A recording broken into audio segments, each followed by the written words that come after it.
What's going on, everybody? It's the Snob here, and I am back again with another episode of the Snobs podcast. Thank you for joining us.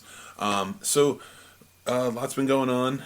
This week has been John Carpenter Appreciation Week, and every episode on the show, every series on the channel, I should say. So if you go to scenesnobs.com, we have tons of different shows, videos, and podcasts, and we've been covering John Carpenter's body of work. Mostly his directorial stuff, but in this episode, my main story is going to be about his legacy and things like that. But there's some news and things I want to kind of go over first, like always. So thanks for joining me, and make sure you hit that like and subscribe button.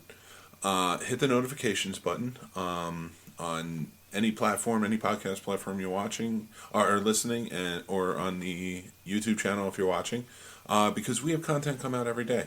And I want you guys to know that know where it's coming from and know that it's there. So, some great stuff. We have a new show we just recorded last night with my co-host Rob Gosher. It's called Behind the Box. It's the video, with the Video Store Kids. That's us. We were Video Store Kids. This is a cult classics podcast. We want to talk about the fun, deranged movies we loved when we would go to the video store and rent them over and over and over again.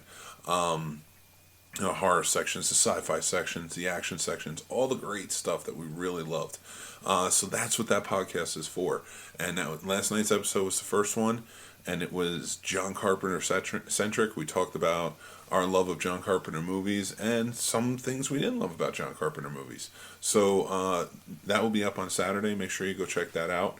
And we have tons of... I did 4 so far. I'm hoping to get 5 done, because there were 5 movies I had never seen of John Carpenter before.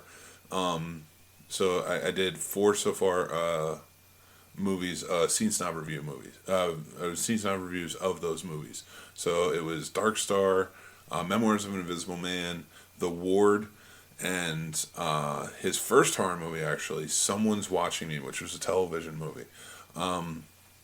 So all of those are up and are available over on the YouTube channel. Like I said, go to thescenesnobs.com. The links are all there. All the pages are there. So check them out. Let me know what you think. But so it's been pretty crazy week for me anyway. I know, and I kind of wanted to get into it because like the subtopic I want to talk about today is fandoms and like the control of how much control should fandoms have versus, what studios are doing to change things up in light of a new world order, I'll say. Like this whole cancel culture, being woke, those things like that. It is affecting pop culture, it's affecting the way we write TV, it's affecting the way we write movies, and just art in general. And sometimes really powerfully for the good. There's a lot of awareness being built up, and there's nothing wrong with that. I know woke has kind of a negative connotation, but there is something to being woke. There is something to trying to understand things that you've never understood before because you haven't lived it, and thinking outside the box and just doing something different. Whereas with it can also have a negative connotation because a lot of attacks have been coming in the name of political correctness, representation, inclusiveness. Now, those are all good things. I'm not taking away from those things personally. But when it comes down to canceling things, cancel culture, and taking people out, or people tiptoeing and afraid to push the system, it becomes a problem. Now, how this pertains to pop culture, movies, TV, and things, that's what I want to cover. I'm not covering the whole spectrum of things because I don't want to do politics. It's not my bag for this show. Like, I love talking about movies and stuff, and I also want to keep it light. I don't want to go crazy. But one thing that has changed for me, and I think that, so let's just go right to it. Like Doctor Who. Doctor Who is my favorite show of all time. It is, my wedding was Doctor Who themed, because my wife loves it too. Like we had sonic screwdriver cake cutter, we had TARDISes everywhere as table toppers, and tons of other stuff. She wore blue, I wore blue, blue bow tie. She wore Chuck Taylors. it was a very important thing to us. We bonded when we were dating to Doctor Who, and it meant a lot to us because we love that show.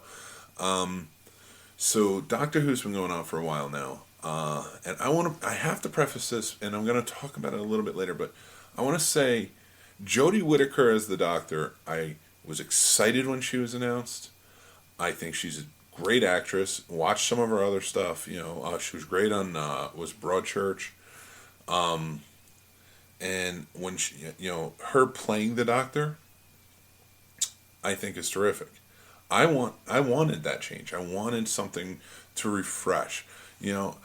Going from Eccleston to Tennant was a big refresher because Eccleston was very dark.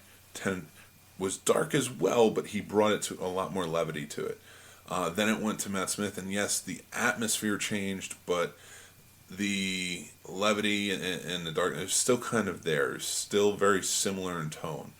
Then you went to Capaldi, who was dark again and kind of freshened it up a little bit, but was kind of pessimistic in a way. I love Capaldi. I think his Doctor is great. I mean, I've got the pop up there and tons of other stuff, like him playing guitar. I loved it.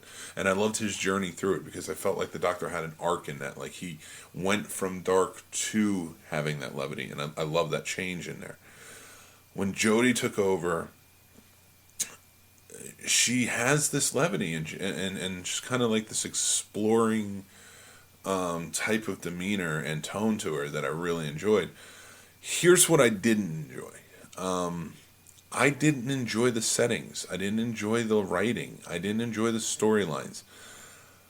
And I tried very hard. I kept watching. And this is last season. I haven't seen any of this season. I have a TARDIS on my arm. If you look over there, and you will see it, because I always do videos over in that section. I have a Doctor Who memorabilia shelf, and it's packed to the gills. I can't fit any more on there. I don't like Chris Chibnall's take on the Doctor. It's not Jodie Whittaker's take on the Doctor. I think if she was under any other writer, this thing would thrive. And the reason I want to start the conversation off by this before I get into the news about it, is because I had to ask myself I watched Nerdrotic with Gary Beekler, Doomcock, Geeks and Gamers, things like so. I pay attention a lot to what people are saying from the negative point of view, and I'm not saying that they're negative, but they do have a negative outlook, and I understand it. I understand how they feel about the show and the course that it's set on, and the changes that have been made. But I have been keeping up with every episode. I still read the recaps. I want to know what's going on, and I always tell myself, I'm going to catch up. I just don't have the time to catch up. And then I had to kind of reevaluate, especially in light of recent news with how things have been going with the ratings and the arguing and creators coming out and saying basically that they don't care what the fans think because that's not who they're writing for. They're writing for essentially a woke culture. And to me, Doctor Who has always been the most woke show on TV. If you really boil it down, it's all about inclusiveness. It's all about caring. It's all about finding another way from violence. All those things, all those principles that I think are important, and with everything that's been going on, and one thing that kind of broke my heart, if you go to cosmicbook.news, they have reported that Antiques Roadshow beat out Doctor Who season finale in ratings. It was a huge fall. Now, this was a show that was huge. Close to 20 million followers for some things. Not followers, but viewers for some things. And, not much of a smaller number than that each week. And I went back and I had to reevaluate. Well, why am I not watching? What's going on? Did I give it a fair chance? Am I just am I listening to too much negative and not doing it? So I did go back and I started watching a couple more episodes to kind of keep going. And then I fell out of it again, and I moved. kind of went away from it a little bit more, and I was like, all right, here's the thing. Doctor Who is always this show that I couldn't wait until the next week when the episode was on. When they would take breaks, I was always waiting, listening to the news, and when they'd be back, what's going on. I always followed every tidbit with it, every rumor, everything. When they were going through regenerations, or what was happening, or what was going to go on with the companions. Are they going to get new companions this season? I followed everything. I have barely even looked up until like most of this news started coming out recently about what's going on. I have no problems with the actors. I don't care how many companions there are. You can have 10 companions in that box. It's big enough. I don't care. As long as the traditions are alive. It's the same. I'm not a purist by any means. I don't mind that. I don't mind if things are changed to a degree, as long as you're respecting a certain legacy in that show. Like, it's the same with Star Trek. Like, I think we should respect the principles that Gene Roddenberry laid down instead of, just saying we're going to do it our own way. And, do it our own way, because he set this up. This was his world. Then Rick Berman followed those principles as well. So with Doctor Who, yeah, they would make changes. Nobody expected a war doctor that destroyed Gallifrey and the Daleks when it came back, and when it started talking about those things, and it finally came out what the story was. Nobody thought that that's who the Doctor was, because that wasn't who the Doctor was in the past. So, but they did it, and they did it in such a good way, because it still kept up to the legacy and traditions, and it changed the character in such a way that made him interesting for a new world. Well, again, you have some fine actors on the show, and I would not care if Jodie Whittaker played the Doctor for another 10 years. It's the writing. It's Chris Chibnall as the showrunner. I don't know what he wants to do with it, or what he's trying to do. I don't know if he's trying to just get messages across rather than keep to the legacy of the show, or create fun, exciting stories. But from everything I've read, everything I've seen, there's a reason I fell out of it. There's a reason I was like, I just don't feel like watching this each week. Again, it's not the actors that are bothering me. I think Jodie Whittaker's great. I think everybody has been great. I love their choice for the Master. I love them when he was on Dracula, Yeah, and, when I heard they were bringing the Master back this season, or they had brought the Master back this season, I was excited. The Master should be back. Missy was great. But guess what? Missy was a small chunk of the Master pie. You want to bring back another Missy? You want to bring back another Master? Whatever you want to do. I don't care, but I don't care what gender he or she is. I don't care what's going on. All I care about is the legacy of the show.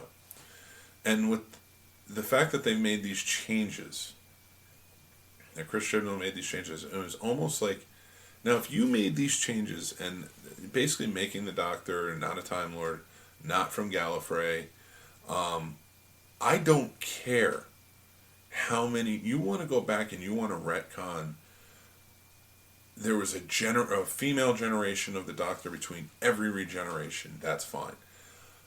I wouldn't care if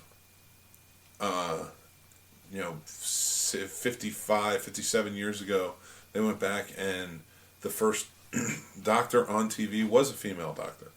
I don't care about that. I don't care if it's a woman or not. That doesn't bother me. And I mean, I know that comes out a lot, and in today's culture, it's not okay for me to say that. It's not okay. It's not okay for me to comment on a woman taking over a role, which we've lost track of opinions in my, again, I don't care if there's a female Doctor all the way, with every regeneration. My thing is, William Hartnell died as the Doctor. He loved that role. He should have been the first Doctor. That shouldn't have been messed with. I'm sorry. Why take away from that? What is the purpose? What is the purpose of taking away his legacy as the first Doctor? It has been built up for quite a few years now. Stephen Moffat, Russell T Davies. They may come out and they may say whatever they have to say in this climate, but they still built it up as he is the Doctor. The BBC even made a show where David Bradley played William Hartnell as the Doctor. This is the first Doctor, and they built it up that way. Why would you change that? Why would you take that legacy away from him and just make him another Doctor? And it bothers me. That really does bug me, because it tells me that your agenda being pushed is more important than the story. And if you are a television or a movie writer, or you write novels or whatever else, I don't care if you have an agenda. I don't care if you tackle that agenda. But if you are taking over a property that means so much to so many, and the legacy of this is so important, you better damn well respect it. And I do not believe that, even just in the way he shoots everything, even in the way that he, his settings and what's going on in his storylines, he does not care about the property. He's making it his show, and it's not the Doctor anymore. So, and that's sad, because again, you have a good Doctor with Jodie Whittaker, who is a great actress, and I wish that she could be. And it was a powerful moment to make her the first female Doctor. I think that was a very powerful move to make, and a very important move to make. And I don't think that, I've heard some people say, like, oh no, it was pressure by the BBC to finally do it. No, it was set up beautifully. I don't see any problem with it, and there's nothing wrong with that. But it does bug me that, as talented as she is, and as cool of a character as the Doctor she is, she doesn't have a better writer. And that's to you, Chris Chibnall. I really wish that you were just a better writer who actually cared about what you were writing, rather than try and push an agenda. Make a show that the fans will appreciate, because it is the fans.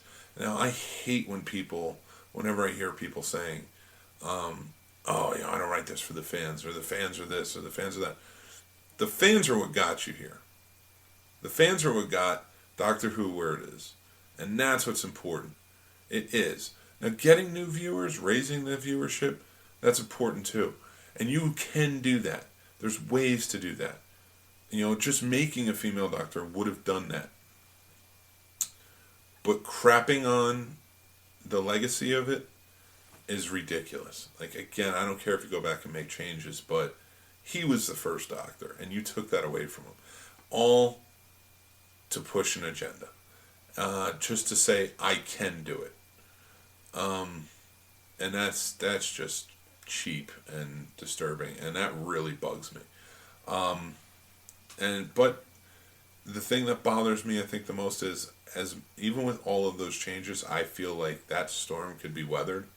The BBC, I wish, would look at it kind of like how American TV does, and say, all right, you just don't have the viewers. We're going to change something up. Something's got to be changed. Maybe you're not working as a showrunner, whatever. Maybe you need to just change and make this the way it needs to be. That would be nice if they did, but it doesn't seem like they're sticking that route. It seems like they're just going to keep going with this. And but now you're getting beat out by Antiques Roadshow. And I hope that this does not lead to a cancellation, because I'd hate to see the Doctor go away, but maybe that's what needs to happen right now. Maybe the Doctor needs to go away for a little while and just kind of refresh. It's sad but true. Yeah, so that's a little heartbreaking. I know kind of bringing the room down with that, and then I'm going to take it a little bit farther, and then we're going to get to some better things. But so I want to move on to Star Wars.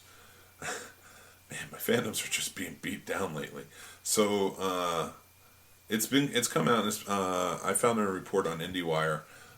Star Wars. There's a big outrage with Star Wars right now, and the reason being is because again, it's kind of like with Doctor Who. I had to sit down and reflect and ask myself, well, why am I not watching? I used to be excited about watching the show every week. My wife too. She's not watching anymore. She says the storylines are cheap. She's not enjoying it. And I don't want to put words in her mouth, but you know, just off conversation we have.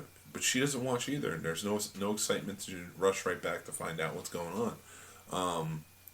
No intrigue, So I kind of had to reflect after reading about Star Wars and what's going on with Star Wars, and there's a lot of outrage growing among fans. Now I think that started with The Last Jedi. I think The Force Awakens, there were just going to be haters. I thought The Force Awakens is a good movie. It was fine, and it built on the mythology. I really think that they should, and that's going to kind of be like my fandom conversation of that is like, you need fans to make these movies. You can't just pick, like, Rian Johnson was not a fan. He's a great director. He's a great storyteller. Knives Out. Brick is one of my favorite movies of all time. He's great, but he's not a Star Wars guy.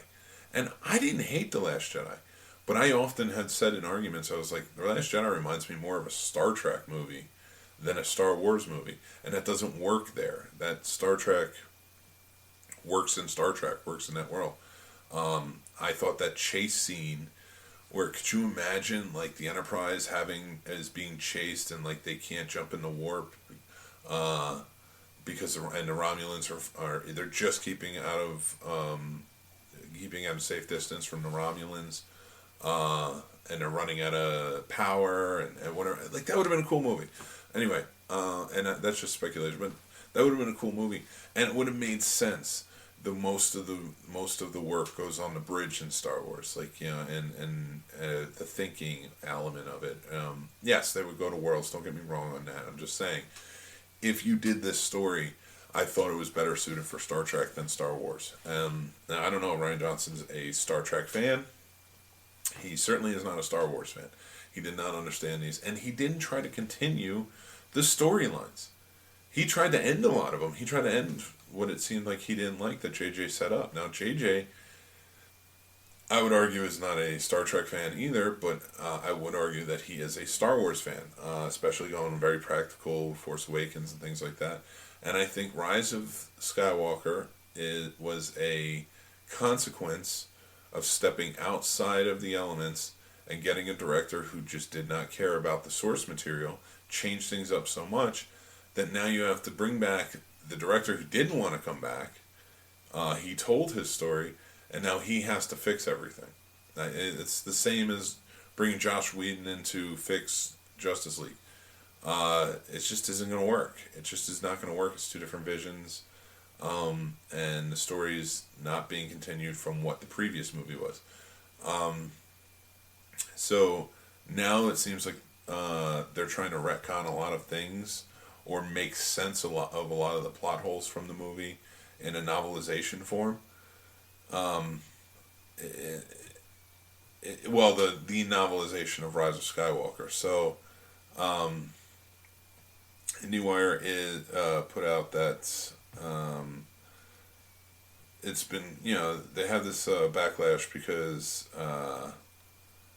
Rey's father is supposedly now a failed Palpatine clone. I mean, it's weird enough that Palpatine had a kid. But now he didn't. It was a clone of Palpatine. That went wrong. I'm sorry, I have to laugh at it. They're just trying to fix holes. They're trying to fix the holes of, like, why Kylo and Rey kissed. We know why Kylo and Rey kissed. Basically because it was set up with sexual tension from the second one, which made no sense and shouldn't have been there in the first place. There couldn't have been a sign of respect there. I don't know. It was just, I didn't care that Rey was Palpatine's granddaughter. Maybe I cared a little, but just leave well enough alone. Stop trying to fix things. Stop trying to fix holes. You made a crappy movie. You made a great TV show in The Mandalorian. Get rid of Kathleen Kennedy, who was ruining Star Wars. and bring in Jon Favreau and Kevin Feige to fix it. That's what I think. Because now you're bringing in Star Wars fans who respect the source, and will fix it. I also think that with Doctor Who, get rid of Chris Chibnall, keep Jodie Whittaker, get rid of Chris Chibnall, pay Stephen Moffat an ungodly amount of money to come in and fix it, or Russell T Davies. And if not them, find somebody who is a fan of the material, who wants to come in and make sure that this ship is righted.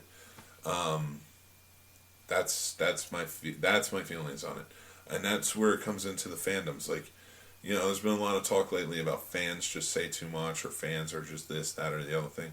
But fans understand that we live and die by these stories, and to a metaphorical sense. So, going on to that rationale, I wish that we would have.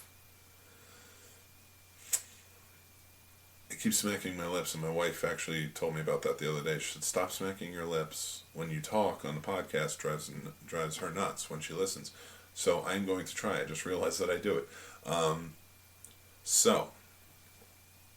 When it comes to fandoms, you've seen things in the past, like Sonic supposedly got fixed because of the fans' outrage at how he looked. And they listened, and they did it. I would argue that fans saved the Spider-Man Sony MCU deal in a way that, and I think to Sony, that's what Sony wanted. I really think that was all a ploy. I think Sony stopping negotiations was, okay, no, we don't want your money, we don't want you to get any more on this. And MCU was like, well, come on, we're doing most of the work. Okay, fine, we'll see. And then let the fans decide, because the fans were outraged. The fans freaked out, and they were like, you need to keep Spider-Man, you need to do whatever you've got to do. And look what happened, like weeks or a month later, all ironed out, all worked out. They got everything they needed to get. I really think that was Sony like, well, we want what we want, and we're going to use the fans to get it. The fans are a powerful force, and it's sad to see when they are disrespected. Now, do I think the fans should control what happens?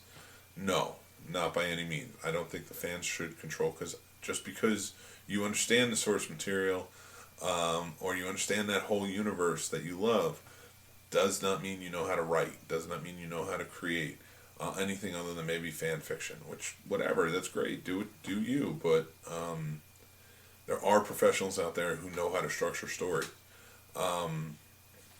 and we should leave it to them, but they should be fans of this stuff. I'm not saying that only fans of certain type of, like, it shouldn't be sci-fi fans that are the only fans that can write a sci-fi movie, but you can be damn sure that anybody can write a sci-fi movie and add those elements or whatever, but you have to have at least some sort of fandom towards it. You have to have some understanding of how it works. You have to have some imagination for it. I guess it was not a great analogy, but my feelings are, like with Star Wars, you now have Jon Favreau. He's a proven fan. He's doing it right. They've talked about Kevin Feige over at MCU is an even bigger Star Wars fan than he is a Marvel fan. Let's see what he can do. Give him a movie. Just be like, hey, listen, see what you can do with this. And let it go. And let him roll with it. And, so that's just kind of where I'm at. Like, it's just, I've talked about this a couple of weeks ago, and that was, all right, you should give, these fandoms should be for the next generation. I brought that up. You can go back and listen to that Scene Snobs podcast. I think it was last week's Scene Snobs podcast. I talked about that, but and my argument was that we should be writing comic books or doing these things for the younger generation so we can inspire them to step up and be part of the fandom. We have a lot of people stepping in who want to take the job, they want the paycheck, they're going to do it, and then they ruin what we love. And the sad thing is, like, you can't even count out Last Jedi, you can't even count out Rise of Skywalker, And I wouldn't want to because it was Carrie Fisher's last roles, and it would be. I think that would just be crappy to do to her. But why couldn't you give her a better movie? It bothers me. And you can't even go back and redo them in some way because they're gone. So many are gone, and it's just sad. But I keep dwelling on this one part, and I don't want to keep going on that. That's I wish that these fandoms weren't being ruined because of money, and that's basically what it is. You're just hiring people to step in, do their thing, who may boast, I'm a fan, I'm a fan, I'm a fan, and you have these executives who are not fans. Say what you will about the prequels, but at least there felt like there was love in them. I don't know if that, I don't, I felt that, like when you go back and you watch them, like it felt like there was some kind of excitement or love to them. I felt like George Lucas may not have loved them as much as he loved doing the Holy Trilogy, but it seems like he still had some love and he wanted to tell the story. It does not feel like that with the new trilogy at all. Doesn't feel like that with Rogue One. Doesn't feel like that with Solo. Now, I like Solo. I thought Solo was a pretty good movie. I liked Rogue One a lot. I thought it's probably the best one of the movies to come out in the past 20 years or so. Roughly. But for me, there was no like real love story type feel to it. Like I didn't feel like the person making this was showing love through it or passion through it. It just felt like it was just a movie being made. And honestly, that's how I felt like, just again to take it to another franchise of Star Trek, with the movies, the recent movies. I felt that love from the actors' performances. I did not feel that from the filmmaking side of things. So I don't even know that J.J. Abrams is a fan. I don't feel that from the TV shows that are out now. I don't feel the love from there, or the passion behind them. I did feel it for Star Trek Beyond. I felt like that was written with a lot of love. I felt that was directed with a lot of love. Like, the person got it right. Like, it was a fan making that. So there is hope. Hopefully we can do that with Star Wars. Let's just move on. Let's move on from Rise of Skywalker. It happened. It exists. We can get past it. We can do new things. So if you're going to keep going on with Star Wars, which they are, because it's a cash cow, for now, if you keep setting down the road that you're going, it's not going to be, but you need to make some changes. But, let's go and just try and make movies with fans that love the movies. Stop trying to get people who are the hot thing right now. And these movies should be building up the next generation of fans, who will become filmmakers and who will be able to keep the continued pace. But that's a fandom. That kind of brought me down a little bit talking about that, because it's sad to see the things I love kind of make those changes. But let's talk about things that I love that are still great in my opinion, and that is John Carpenter's legacy.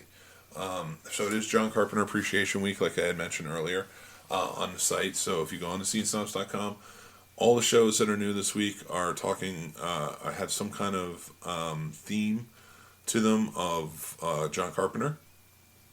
Some very cool stuff. I told you all about the Snob reviews. I talked about They Live on the 20-Minute Wrestling podcast, with the Piper connection. And then we have the new show Behind the Box, which I talked about coming out, and that was all John Carpenter. But here's where I want to talk about my journey of John Carpenter and what he means to me, his legacy of movies, and just kind of like what he started with to where he's come from. What he started with to where he's gone to. And now, with the exception of Elvis, I have watched every movie John Carpenter has directed. It was an exciting time to do that too, because I actually got to sit down. I watched Dark Star, and that movie shows a lot of promise for. It shows a ton of promise for a director and writer, because Dan O'Bannon helped write that with John Carpenter, who went on to Alien fame. So it showed that promise, but it wasn't a great movie. It definitely felt sort of like a student movie, but it felt more ambitious in the sense that like they were really trying with shots. Like it felt like a genius was behind it, and Carpenter is nothing short of a genius. He pulled off some great stuff, and then with Salt and Precinct 13. I kind of want to go through his movies here. Salt on Precinct 13, like, I love that he set out to do he wanted to be a Western filmmaker when he started. So, but kind of fell into the horror genre. But then I went back, and as I'm rewatching, I'm like, there's so much more than horror here. Because Salt and Precinct is not a horror movie. Salt and Precinct is an action movie, like a siege action movie. And it's perfect. Now, Halloween, if you go on his IMDb, is before Someone's Watching Me, which was a TV movie he did with Lauren Hutton and Adrienne Barbeau. Now, Halloween was filmed after Someone's Watching Me. Someone's Watching Me was technically the first horror movie he ever made.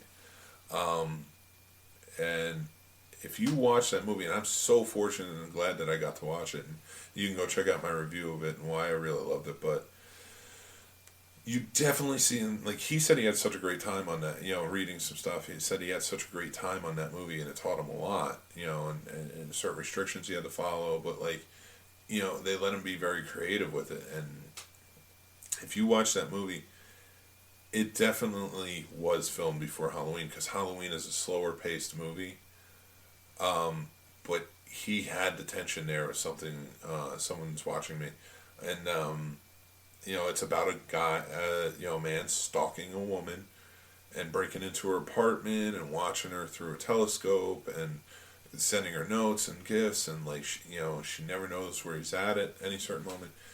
Man, do they build the tension perfectly in that, and I could see a lot of things he took and brought with him to Halloween. But the only reason that it says Halloween is out first because Halloween did come out first in theaters, and then it was a month later that Someone's Watching Me came out, premiered on TV. So but Someone's Watching Me was filmed like in 18 days, like 3 weeks before Halloween started filming. So that should be credited as the thing that really like made him the horror director he is today. Elvis is the only one I haven't seen yet, and I need to sit down and I need to watch it, and I want to review it, but I can't get my hands on it. I don't know what's going on. We talked about, again, I don't want to go over too many of the movies because we talked about The Fog, The Thing, Escape from New York. Escape from New York is my favorite Carpenter movie of all time. The Thing is my favorite horror movie of all time, but Escape from New York is I love that movie so much. We're doing Starman on I think A Marriage Like That podcast, or if we do a Married Movie Challenge, I think Mary said she's going to choose Starman, so it'll definitely be interesting to see what happens there. I haven't seen Starman since I'm a kid, so I'm excited to check it out. But that's the only Carpenter movie that's ever been nominated for Academy Award, for Jeff Bridges as Best Actor. So I know I'm kind of going over his IMDb, and I wanted to kind of discuss what his legacy meant to me. Carpenter's legacy for me was, I remember the first time I saw Halloween. I was in 7th grade. I had been going back and forth to the video store and renting horror movies all the time. And then it was Halloween 6, The Curse of Michael Myers. I knew who Jason was because in the 80s you couldn't grow up without knowing who Jason was, especially because I lived right across the water from New York City, and when Jason Takes Manhattan came out, that was big. There were posters everywhere. There were billboards everywhere. Like it was a big marketed movie. You knew who Freddy Krueger was because like my older brother had the mask and the claw. He would try and scare me all the time.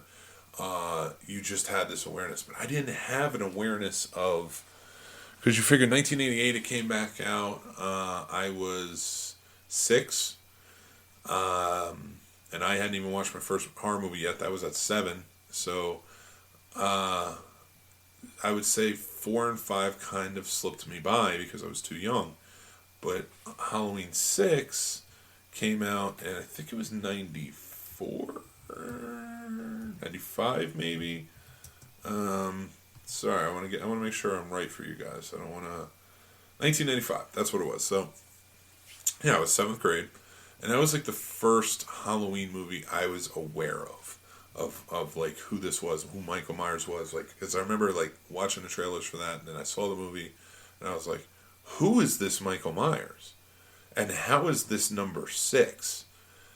And I remember it blowing me away. Like, was it a good movie? No, but like it fed the lore. And I'm like, who is this guy? Who is this Michael Myers?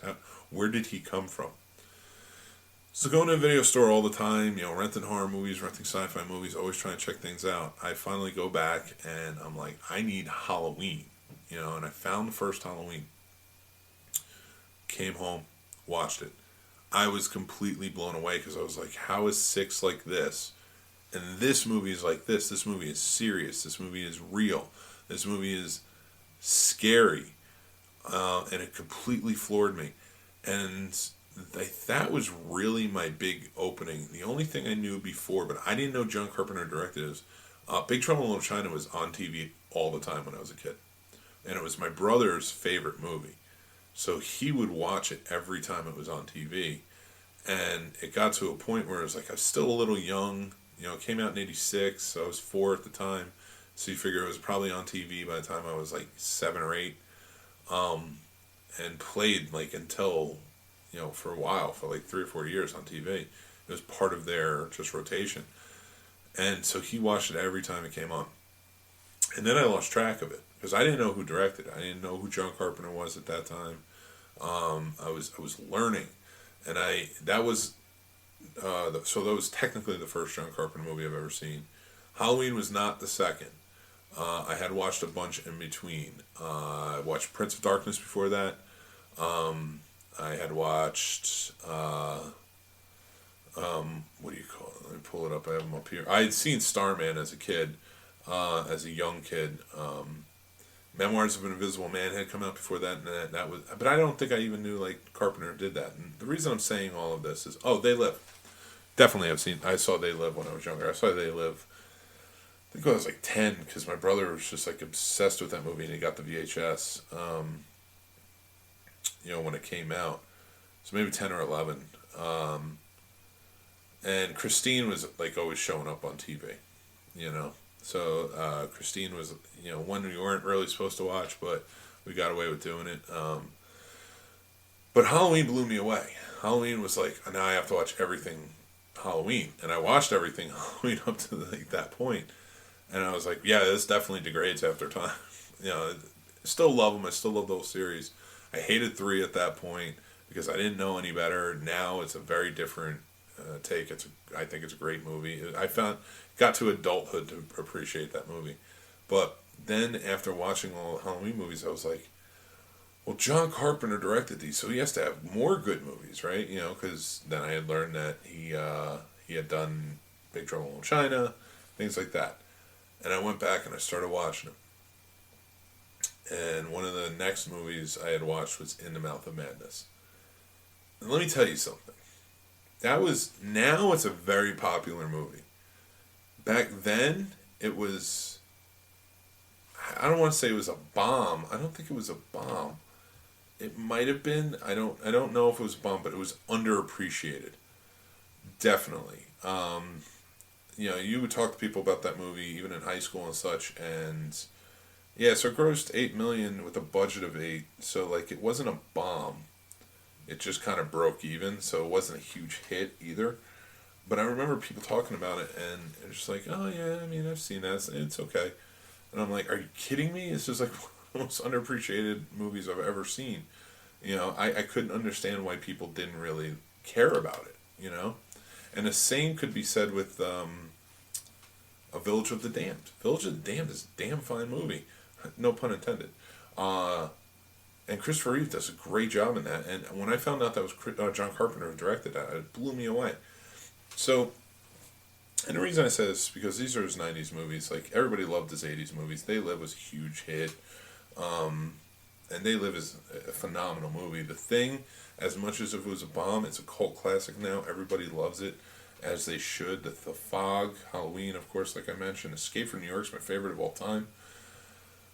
I finally got, like, Ghost of Mars, a lot of people, I love vampires, I'll tell you that much right now. Vampires I thought was great. I love Escape from New York. I do get the irony of loving Escape from New York, and my favorite movie being Escape from the irony of loving Escape from LA, but Escape from New York is my favorite of all his movies, because as similar as they are in story, they're very different in tone.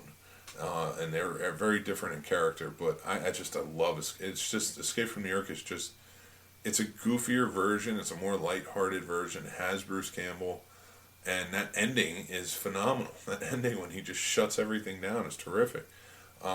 Ghost of Mars, I think, gets a really bad rap. I think for the time, it didn't have the actors that it should have had. You could have probably, I think Jamie Lee Curtis would have been much better in the role of that Natasha Henstridge played. And I'm not saying, I like Natasha Henstridge, I like her work in Species and stuff like that, but if he had Jamie Lee, like a better actress, and maybe, I thought somebody older should have been in the role of that Ice Cube played. Ice Cube wasn't bad, but like, I just thought if somebody older was in the role, I think that movie would have been much different. And I think it would have done much better. But if you watch it, it's not a bad movie. It's shot well. There's a lot of tension built up in it. It's just, they tried to make basically Starship Trooper-esque type of movie, sci-fi movie. And it was kind of out of the wheelhouse of, I think, Carpenter at that point. And then I watched The Ward for the first time the other day, and I gotta tell you, I did not dislike that movie. You can go see my review of it. But I said in the review, it was like, here's a man who was the horror master. He has made so many amazing, memorable things. And that's where I'm coming from with all this. That's why reading off all his resume and things like that, that's where this is all culminating. He made The Ward at a time when everybody else was remaking his movies. Studios were just like, let's remake them. And I feel like the Ward was his way of, like, he didn't do the score. It wasn't his normal guy doing the cinematography. He didn't write it. All he did was direct it. Now, he's done that before.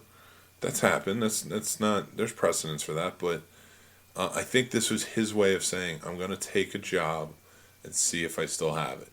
Because everybody was basically at that time telling him, we can do your movies better. And they didn't at all. I'd say the closest that came was probably the Fog remake, but even that was not as good as the original, in my opinion. But, like, it's hard when you've made all these influential movies, and they are influential movies, and people start remaking them and saying, all right, I'm going to do them better, I'm going to do it better, I'm going to do it my way, because they're fans. And then he goes out and he makes the Ward. I really think at that point, if he had written something, and I don't know why he didn't, I don't know what happened, I get that feeling of he did Masters of Horror, and, he kind of ran with that, and then, like, everybody started remaking everything, and he was like, yeah, I'm going to do a movie, I'm going to show these kids I know how to make a horror movie. And he made a good one. The only problem was he made a story that has been used over and over again. I would have loved to have seen that script in his hands. I wish those writers would have been like, will you look it over? I think as a writer, if he did it, it would have been a lot better of a story. I think he would have probably rounded it out better. And I think if you did fix that story to change an overused plot, it would have made for a much better movie. But the atmosphere of that movie is terrific. The acting's great. Everything about it is really good except for the story. And I didn't hate the story. I liked that plot. When it was done in Shutter Island, when it was done in Identity, when it was done in countless other movies. But I just wish that they added something new to it. So that's where his legacy ends. His legacy ends on a flop. Now he came back and he did the music. He's an accomplished composer and does fantastic music, and we know that. And he did a short film, and I think that kind of revitalized him. Christine Short, and they did a short. And he did the music for the new Halloween, and he's coming back for the other two Halloweens. I would love it for him to come back and do some more movies, at least one more. But I want him to do it on his terms. I want him to come back and do the music. I want him to come back and write it. I want him to come back and show everybody. And I don't care if it's a horror or not.